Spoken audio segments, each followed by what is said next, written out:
Falmihavantsika rehetra amin'ny anaran'i Jesosy Kristy izay fiangonana Kristy Ampasy Madagasikara anio zoma 7 volana septambra taona 2024 maraina izao.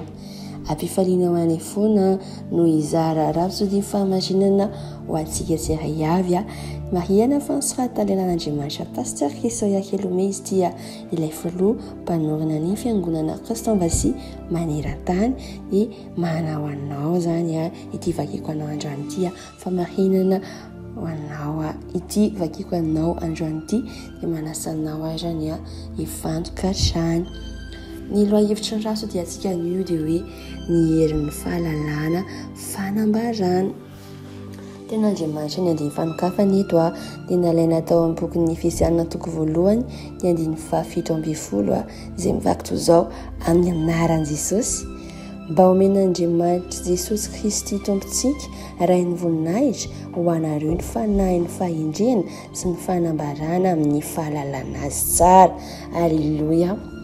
Iditra famelabelarana lelan'Andriamanitra sika hoy izy ato hoe misy andininy soratra masina maromaro ao amin'ny testamenta taloha sy vaovao izay manasongadina ny mahazava-dehibe ny fahalalana, izany hoe ny fanambarana fahalalana. Hoy ohatra ny ao amin'ny ohabolana 12 ny andiny 7 izay mivaky toy izao amin'ny anaran'i Jesosy. Fa ny fahalalana no fanafahana ny marina. Amen. Ho ihany koa ny eo amin'ny Petera 2 toko voalohany ny andiny 2 hatramin'ny 10 izay mivaky toy izao amin'ny anaran'i Jesosy.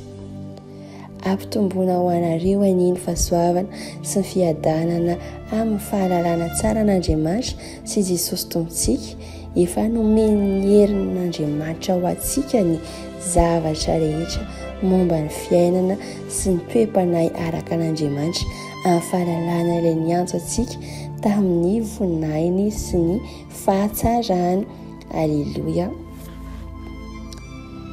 Ny fanambarana fahalalana ny tenin'Andriamanitra dia takiana amin'ny fiainam-pandresena kristiana izany. Tsy ampy ny mahafantatra ny teny fotsiny, tsy maintsy aseho anao ao amin'ny fanahinao amin'ny alalan'ny fanahy masina izany.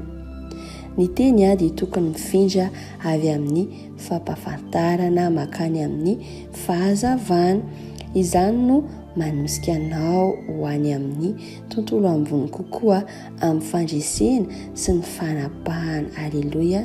Ny vavaka ny apôstôly Paoly mba omena ny fanahy ny fahendrena sy ny fanambarana ny fiangonana tany Efesosy, satria mandra-pahazavan'ny fanahy masina ny fanahinao mba hahita izay nomen'Andriamanitra anao dia tsy afaka mandeha amin'izany zava-misy izany ianao. Alleluia.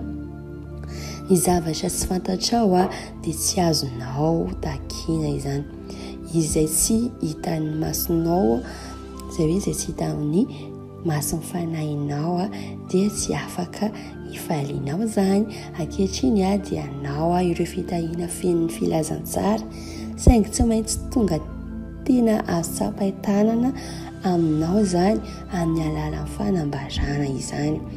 Amin'izay vao afaka miseho eo amin'ny fiainanao izy ireo. Tsy maintsy raisinao ho anao manokana ny soratra masina. Ambara hoe raisiko manokana ho ainy fanahy masina. Aza mamaky ny teny toy ny boky tantara fotsiny ianao raha ohatra ka tsy niatsika araka izany ianao taloha dia manomboka androany ianao dia mamaky ny teny hoe teny fiainana ity dia hoe anahy manokana ity dia raisinao zany fa tsy ataonao toy ny boky tantara fotsiny izany, fa koa toy ny atao tantara-tasy velona nosoratana momba anao sy ho anao manokana ny ten'Andriamanitra. Ten'Andriamanitra no fitaratr'Andriamanitra izay manambara ny tena maha izy anao sy ny toetranao, ny fahefanao ary ihany koa ny voninahitra ao amin'ny Kristy Jesosy. Ny epistily no rakitahiry ho an'ny